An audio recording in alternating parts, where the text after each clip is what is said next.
Business is more than grinding to get it done. It's people, process, and payroll done right. It's protecting your team, leveraging every penny out of every dollar to build and grow. From HR to insurance, from strategy to scale. We give you the playbook so you don't have to figure it out the hard way. This is the PEO Playbook, hosted by Chad Philly with Staff Brokers Inc. Get valuable insights and learn to grow your team without HR headaches. Let's get started. All right, welcome back to this week's episode of the PEO Playbook. I am Chad Philly with Staff Brokers here with Marty Gray, CEO of Staff Brokers. You can check everything out at PEOplaybook.com as well. We're going to get back into PEO and some of the things that they're helping business owners with, managing the everyday headaches about with payroll, work comp, and HR. Today, we're going to dive a little bit, kind of just touch on the HR side of things and what is HR and what does that exactly look like from a help point of view for clients of a PEO. First off, we'll just kind of throw out there. It's basically unlimited phone calls and emails is kind of the starting point for businesses whenever they have employment related questions within their company. Yeah, so when people get into business, not all of them went to business school. Not everybody is been blessed with being able to grow up in an industry and know everything in and out before they start their business. Most entrepreneurs actually are just risk takers and jump in with both feet. And having a PEO with you can help you with all of that back office stuff that, quite honestly, you may not know or care to know what you need to before you get there. So, real life, you're in business and you have a question about what's going on with your own business because an employee is doing something or there's holidays involved. It literally doesn't matter. You have a place and a partner that you can go to and ask these questions, right? And quite honestly, in most cases, a partner who's proactive in bringing some of the questions to you so that you'll answer them and you'll know exactly how it's going to work out before the problems occur. HR is one of those. I mean, first off, it's not a cheap department to have. You've got to have at least a good 60 to 100 employees before you even begin to qualify at that point where you could justify hiring your own HR person. Now, this isn't a person who does payroll. This isn't a person. This is HR. Being able to bring that to any and every business size and outsource it is a huge benefit. And again, it's a resource that's there for you to use. And sometimes our clients overuse it. Sometimes they underuse it. But the important thing is it is always there for them. Yeah, I would agree. And I think something that's very, especially small businesses, they're starting up nowhere near that, 50, 100 employee type base. One of the big functions of HR is employee handbook creation. And there's templates out there that you can Google and download or whatever else. But, some of the PEOs that are out there will really dive deep. I mean, they're not going to, for the most part, they're not going to, make you a custom bound folder or anything like that. That's more, it's more of a content thing. It's not a, nice showpiece employee handbook. If that's what your company wants to do, it's great, but it's fantastic for the legal side of things. I mean, there's employee with, some PEOs that we use that, when it's employee handbook time, they start with a 17-page questionnaire that goes to the client. And it starts by asking the client things about their business. And it touches on everything from workplace attire. You can, because depending on your industry, depending on what you need, from earrings to visible tattoos and everything in between with the image of your company, all that stuff can be laid out as to what your policies are. I mean, that's the minute things. There's the obvious basic things. What's the company drug policy? What's the company sexual harassment policy? And they can take them and they can custom build them to you as a client. And also, so it gives you a good gauge kind of right there up front of, hey, here's the laid out policies. The employee, if the employee's signing, they read it. You should, you got to do a little bit more and say, hey, make sure you do read this so that there's no question of what our policies are and you know what they are. But also, in addition to creating you a process and procedure, they can also outline and help you with not handcuffing yourself, because the employee handbook is typically, when there's employee disputes and it's gotten ugly and it's going to court, the employee handbook is one of the base pieces of evidence that get called in to as to, well, what are the company's rules, policies, and procedures on, so that what is expected of the employees, what's expected of the employer, and how did that process get followed? Yeah.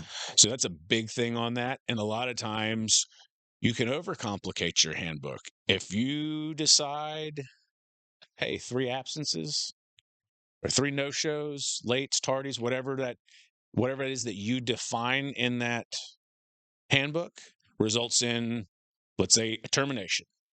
You're no longer an employee because you no-showed 3 times. Well, that's something that you have to be willing to abide by and enforce across the board to every employee, no matter who they are.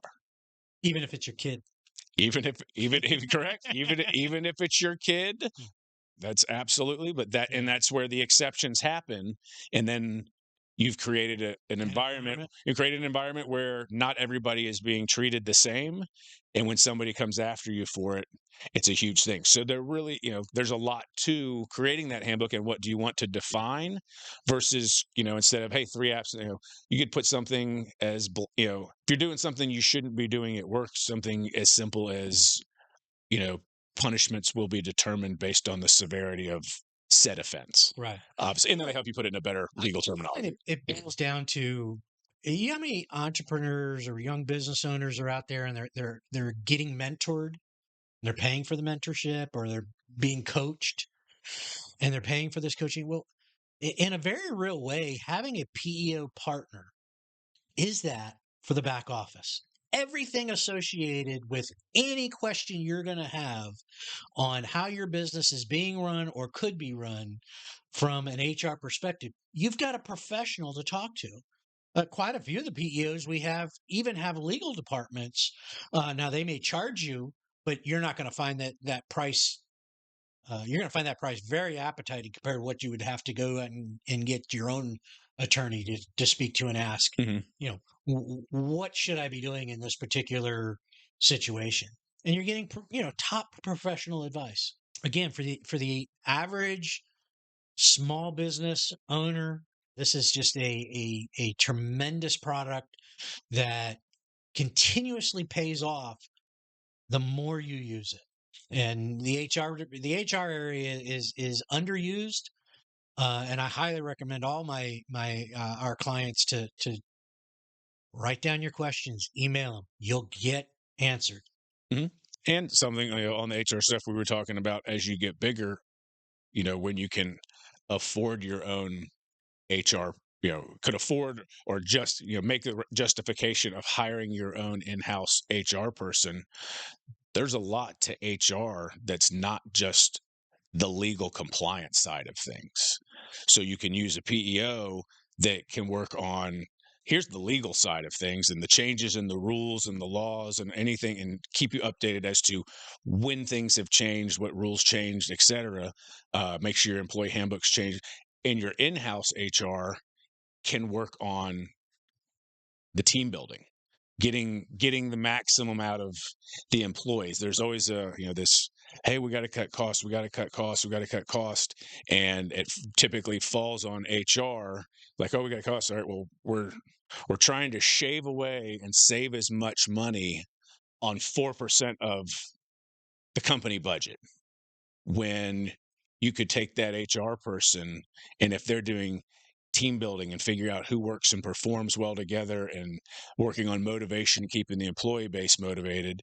The employee expense for the vast majority of employees is somewhere upwards of 55-60% or higher from a cost between payroll, benefits, and everything that goes to them. That in-house HR can leave the legal side to the PEO, and the in-house HR can try and get, what if you get an extra 1% in performance and wealth creation out of the 60% of your budget. Everything is, you're growing and everything's paid for. You're not tied up and focused on let's cut and cut and cut from what's already one of the tiniest portions of our budget, whereas you can really use your in-house people to focus on making the company go. Right. So that's one of the biggest, big things that are very helpful in that. And then obviously, you can the ability to call wage and hour violations, or what is top violations that small businesses make because they just don't know. But you've got that expertise to just call. You hire somebody and, hey, I want to get paid like this.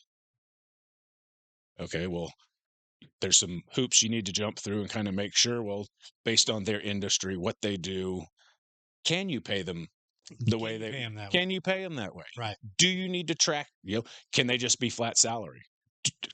They can be salary, but should they be paid overtime? Well, the biggest one in that area is trying to explain to some of the people the difference between a 1099 income guy and somebody who needs to be on your payroll. Yes. I've heard the term or 1099 employee more times than I've heard in my entire life, and no such thing exists. You are either a 1099 or you are a W-2, and it's a pretty decent little red flag to throw up. Yeah. If you're 1099ing someone that also has a double W-2 from you in the same year, it's really not something you want to do. But there's common confusion out there amongst tons of business owners. This takes a lot of that out of you. Hey, yes, based on who they are and what they do, you may pay them like that. But if they work overtime, they should be getting paid and compensated for overtime hours. And then that snowballs into a whole nother conversation of, well, how's the overtime calculated if this is the way I'm paying them? Now the business owner doesn't really have to figure it out. It will just be explained to them, and the PEO is going to legally set it up legally and do it exactly the way that it's supposed to do. Right. Do you have anything else you want to touch on from HR? Or? It's if you want your employees to tell you when they're going to come to work, what kind of work they're going to do, and what tools they're going to use to do that work, you might want to talk to them about being 1099 at that point.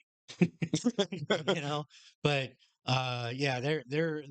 that is so overlooked at in today's market. And I get it. People are trying to save money on the taxes, but in the long run, they're getting punished when they get caught. And that's worse than any audit that's out there, because when the IRS comes after you, you're in trouble. Yeah, I mean, and the other way, and I think we did a podcast kind of differentiating between the two a while back, but that's the thing, is everybody can agree to it and everything's fine. But as soon as that 1099 gets hurt and they can't work, they're sitting at home and they've got a family member that wants to know, well, why aren't you got hurt while you were at work? Why aren't you being paid or compensated for or anything else? It really doesn't matter what was agreed to. Yes. That guy gets an attorney that turns to a subpoena of other employees to find out how many other people this got tied into. And the hospitals, they start right on the beginning. Who were you working for? Yeah, exactly. Who were you working for on what job? They don't even ask if you were employed. That's the first people getting the bill. That's where it goes. Yep, absolutely. So say the unlimited HR is huge for the business owner to make sure they know that they are doing it correctly, which closes all those loopholes that come to catch you down the road somewhere. Well, I think that's it for this episode of the PEO Playbook. Thanks for joining us, and we'll catch you next time. Thanks for tuning in to the PEO Playbook, where we help business owners unlock the power of PEOs and take their team to the next level. This episode was proudly brought to you by Legacy Sales Engineering. If you're ready to simplify HR, scale your business, and put the right team behind you, visit staffbroker.net to get started with Staff Brokers today.